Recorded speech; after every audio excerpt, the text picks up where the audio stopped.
শবে বরাতে কি কি আমল করতে হয়, রোজা কয়টি, নামাজ কয় রাকাত, বিস্তারিত বুঝিয়ে বললে ভালো হতো।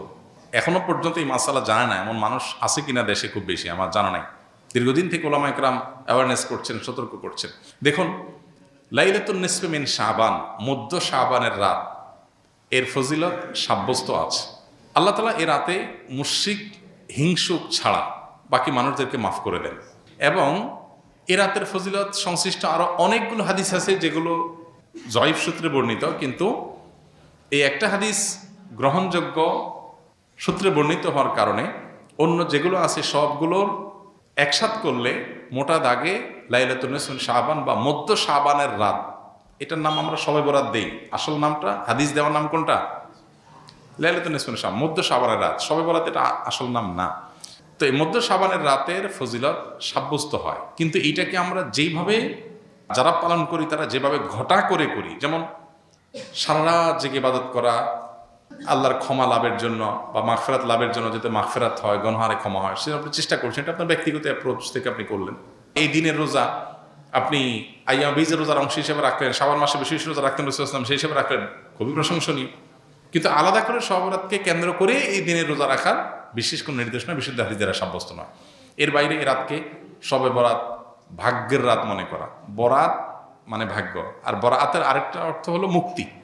মুক্তির অর্থে ঠিক আছে শবে বরাত, আল্লাহ মানুষকে মুক্ত করেন, কিন্তু ভাগ্যের অর্থে ঠিক নেই। সূরা দুখানের শুরুতে আল্লাহ বলেছেন, ফিহা ইউফরাকু কুল্লু আমরিন হাকিম ইন্না আনজালনাহু ফি লাইলাতিন মুবারাকাহ ইন্না কুন্না মুনজিরিন। আল্লাহ বলেছেন, কোরআন আমি একটি বরকতময় রাতে নাজিল করেছি। কোন রাত সেটা? ওই যে ইন্না আনজালনাহু ফি লাইলাতিল কদর। আরেক জায়গায় আল্লাহ বলেছেন, কোরআন একায় তার একায়ের ব্যাখ্যা করে আল্লাহ বলেছেন ফিহা ইউফরাকু কুল্লু আমরিন হাকিম, যে রাতে কোরআন নাজিল হয়েছে সে আয়াতে সে রাতে গুরুত্বপূর্ণ সব বিষয় ধার্য করা হয়। তার মানে লাইলাতুল কদরে গুরুত্বপূর্ণ বিষয়গুলো ধার্য করা হয়। অতএব সব রাতে ভাগ্য নির্ধারণ করা হয়, এটি বিশুদ্ধ মত না। তবে এ রাতের বিশেষ কোন নামাজ, বিশেষ নামাজের সংখ্যা, বিশেষ সূরা, এরকম কোনো কিছু সাব্যস্ত না। এরকম কিছু সাব্যস্ত আছে মনে করলে বরং বিদআত হবে, যে এত রাকাত পড়তে হবে, এই সূরা দিয়ে পড়তে হবে। আল্লাহর মাগফিরাত লাভের জন্য আপনি যদি চেষ্টা করেন সেটা প্রশংসনীয়, সেটা ভিন্ন বিষয়। প্রত্যেক রাতেই তো আপনি আল্লাহর মাগফিরাতের জন্য চেষ্টা করা কর্তব্য বা করা উচিত। আল্লাহ তাআলা প্রতি রাতেই ভোর রাতে মানুষকে ডেকে ডেকে ক্ষমা আহ্বান করেন। এই জন্য শবে বরাতকে ঘিরে রাতের বিশেষ নামাজ, বিশেষ পদ্ধতির নামাজ নাই। তবে এ রাতে ক্ষমার বিষয়টা সুসাব্যস্ত, ক্ষমা লাভের চেষ্টা করা এটা গ্রহণযোগ্য। শবে বরাতের জন্য নারীদের স্পেশাল আমল কি? নারীদের স্পেশাল আমল তো হালুয়া বানানো। স্পেশাল আমল মানে স্পেশাল কাজ, কারণ শবে বরাতকে কেন্দ্র করে হালুয়া টালুয়া বানানো হতো, হালুয়া রুটি, গোশত রুটি এগুলা বিতরণ করা হতো। এগুলো এখন যদিও উঠে গেছে, কালচারাল বিষয়। এগুলো উঠে যাওয়াতে যে নারীরা সব নেকামল শুরু করে দিয়েছে তাও হয় নাই, সেটা যেমন বাস্তবতা। আবার ঠিক একইভাবে কোরআন সুন্নাহ বলেনি এমন কিছু কোরআন সুন্নাহর আমল মনে করে এস্টাবলিশড করা, বেদাতকে জিয়ে রাখা, এর ভিতরেও ইমানদারের কল্যাণ নেই। সেটা আমাদেরকে মাথায় রাখতে হবে। তো শবে বরাতকে কেন্দ্র করে নারীদের জন্য স্পেশাল কোনো আমল নাই। এগুলো ইউটিউবারদের বিভিন্ন আইটেম। প্রশ্ন ইউটিউবাররাই ধরাইছে কিনা কি জানি, যে থাম্বনেল দিবে শবে বরাত মা বোনরা এই আমল ছাড়বেন না, হ্যাঁ, এরকম একটা ডাহা মিথ্যা কথা লিখে থাম্বনেল দিয়ে দিবেন, মহিলারা সব ক্লিক করবে, হিট হবে, মানুষ বেশি দেখবে, আপনি প্রশ্ন ধরাই দিলেন। তো এর মাধ্যমে আপনি একটা ভুল ধারণাকে সমাজে, সবাই তার ক্লিক করবে না, অনেকে মনে করবে আচ্ছা তাহলে স্পেশাল আমল মনে হয় আছে। আবার অনেকে বলবে যে না, এই মৌলবী এটা ভুল কথা বলে গেছে, স্পেশাল আমল তো নাই, সে তো ভিতরে দেখবে না কি আছে। তো এই জন্য ইউটিউবার ভাইরা আল্লাহকে ভয় করা উচিত। সামান্য ভিউয়ের জন্য মিথ্যা কথা, 2 নাম্বারি করা, হ্যাঁ, এবং চালাকি করা, এগুলো অনুচিত কাজ। সালাম দিলে 90 নেকি এবং উত্তর দিলে 10 নেকি, কথাটা সহি কিনা? এটাও বহুল প্রচলিত একটি গায়রে সহি কথা। সালাম দিলে 90 নেকি, সালামের উত্তর দিলে 10 নেকি, এরকম এইভাবে কোনো হাদিসে বিশুদ্ধভাবে সাব্যস্ত হয়নি। যেটা আছে সেটা হলো, কেউ যদি আসসালামু আলাইকুম বলে তাহলে সে 10 নেকি পাবে, ওয়া রাহমাতুল্লাহ যদি বলে আরও 10 নেকি যোগ হবে, ওয়া বারাকাতুহু বললে আরও 10 নেকি যোগ হবে, তাহলে মোট কত হলো? 30। এটা হাদিস দ্বারা সাব্যস্ত। দিলে 90 আর নিলে 10, এটা কোনো বিশুদ্ধ হাদিস দ্বারা সাব্যস্ত না। তবে হ্যাঁ, এটা ঠিক যে সালাম নেওয়ার চাইতে সালাম যিনি দিচ্ছেন তার সওয়াব বেশি হবে, কারণ তিনি ভালো কাজের সূচনা করেছেন। আবার আরেকটা ইম্পর্টেন্ট কথা হলো, সালাম দেওয়াটা সুন্নত, নেওয়াটা ওয়াজিব। দেওয়াটা সুন্নত, নেওয়াটা ওয়াজিব। এখানে ইসলামের একটা সামাজিক সৌন্দর্য দারুণভাবে ফুটে ওঠে। সেটা কি? একজন মানুষ আপনাকে সালাম দিয়েছেন, এখন আপনি যদি জবাব না দেন, তার মানে আপনি লোকটাকে ইগনোর করলেন, অপমান করলেন, তার সালামটাকে আপনি ডিনাই করলেন, তাহলে আপনি একটা লোকের কষ্টের কারণ হলেন। এটা আপনি করতে পারেন না। ইসলাম আপনাকে সামাজিক হতে বলেছে। তিনি যদি আসসালামু আলাইকুম বলেন, আপনি সৌজন্যতার খাতিরে ওয়ালাইকুম আসসালাম বলতেই হবে। হ্যাঁ, আপনি কাউকে সালাম দেন নাই, আপনি গুনাহগার না। কেউ দিয়েছে, আপনার এখন সৌজন্যতা রক্ষা করতে হবে। কেউ হাঁচি দেওয়ার পর আলহামদুলিল্লাহ বলেছে, আপনি শুনেছেন, তাহলে আপনার উপর ওয়াজিব ইয়ারহামুকাল্লাহ আপনাকে বলতে হবে।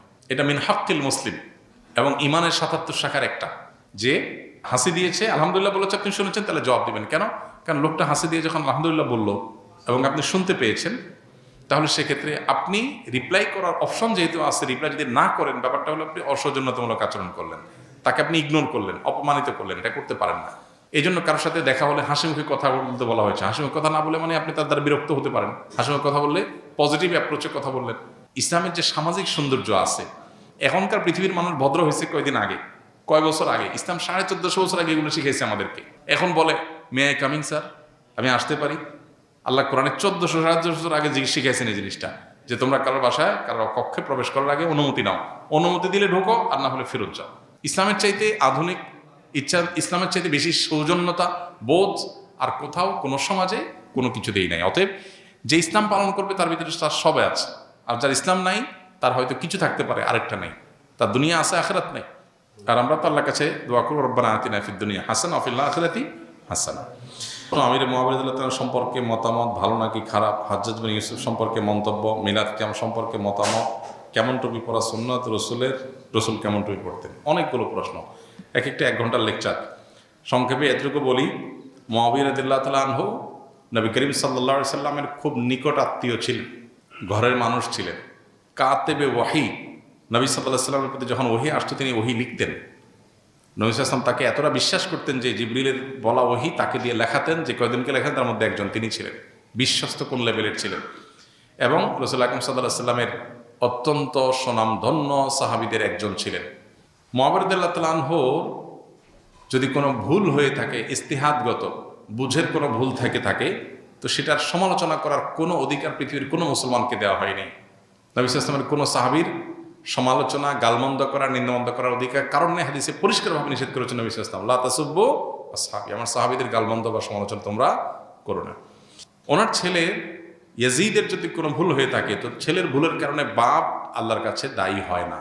কোরআনে আল্লাহ তাআলা বহু জায়গায় একই কথা বলেছেন, ও আল্লাহ তাযিরু ওয়াজিরাতুন উযরা উখরা, কারণ পাপের বোঝা অন্য কেউ বহন করে না, যার যার পাপ তাকেই পাবে। অর্থাৎ ইয়াজিদ যদি কোনো পাপ করে, ইয়াজিদের জুলুম, ইয়াজিদের পাপ, ইয়াজিদের খুন, এগুলোর জন্য দায়ী ইয়াজিদ হবে। মুআবিয়া রাদিয়াল্লাহু তাআলার উপরে সেটা চাপানোটা হলো জুলুম। হ্যাঁ, আপনি বলতে পারেন তাহলে মুআবিয়া রাদিয়াল্লাহু তাআলা আনহু তাকে কেন স্থান দিয়েছে এই সেই। ওনার বুঝের ভুল ছিল, উনি বুঝে উঠতে পারেন নাই, উনি মানুষ ছিলেন দিন শেষে। আমরা সাহাবীদেরকে সমালোচনা নাজায়েজ মনে করি আহলে সুন্নাত জামাতের লোকজন, কিন্তু তাই বলে সাহাবীদেরা মানে মাসুম না, তাদের বুঝে ভুল হতে পারে। আল্লাহ যদি কারোর ব্যাপারে বলে আল্লাহ মাফ করে দিয়েছেন, রাদিয়াল্লাহু আনহুম ওয়া রাদু আনহুম, তো আপনি কে সমালোচনা করার? আল্লাহ যদি সাহাবীদেরকে বলে থাকেন যে তোমাদের পরে তারা আল্লাহর পরে সন্তুষ্ট, আল্লাহ তাদের পরে সন্তুষ্ট, তা আপনি কে সমালোচনা করেন? সাহাবীদের পরে সমালোচনার রাস্তা আমাদের ওপেন করা উচিত না। তবে হ্যাঁ, তারা সবাই নিষ্পাপ ছিলেন না, মানুষ হিসেবে তাদের ভুল ত্রুটি হয়েছে।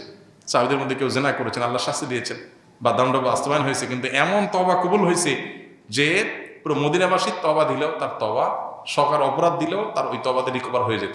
এই সার্টিফিকেটও তো পাইছে। তাহলে সেজন্য তাদের সমালোচনা করার আগে 20 বার ভাবতে হবে, 10 বার ভাবতে হবে। ইমানদার কখনো সাহাবীদের সমালোচনা করতে পারে না। বিশেষ করে এই জাতীয় ইস্যুগুলোতে আমরা অনেক ক্ষেত্রে পা পিছলে চাই। হাজ্জাজ বিন ইউসুফ একজন জালেম অত্যাচারী শাসক ছিল, বহু সাহাবীর খুনি, বহু সাহাবীকে হত্যা করেছে, বহু তাবিকে হত্যা করেছে, বহু নেককার মানুষকে হত্যা করেছে। খুন খারাপি করা তার নেশা ছিল এবং তার উন্নত গুণ আছে, তার বেশ কিছু অবদান আছে, বেশ কিছু ভালো কাজ আছে, কিন্তু সে অ্যাজ এ শাসক একজন অত্যাচারী জালিম শাসক ছিল।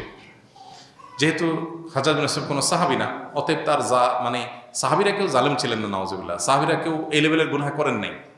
মানুষরা ভুল করেছেন, আল্লাহ তাআলা তাদের মাফ করেছেন, ঘোষণা দিয়েছেন আগাম, বা তারা তওবা করেছেন।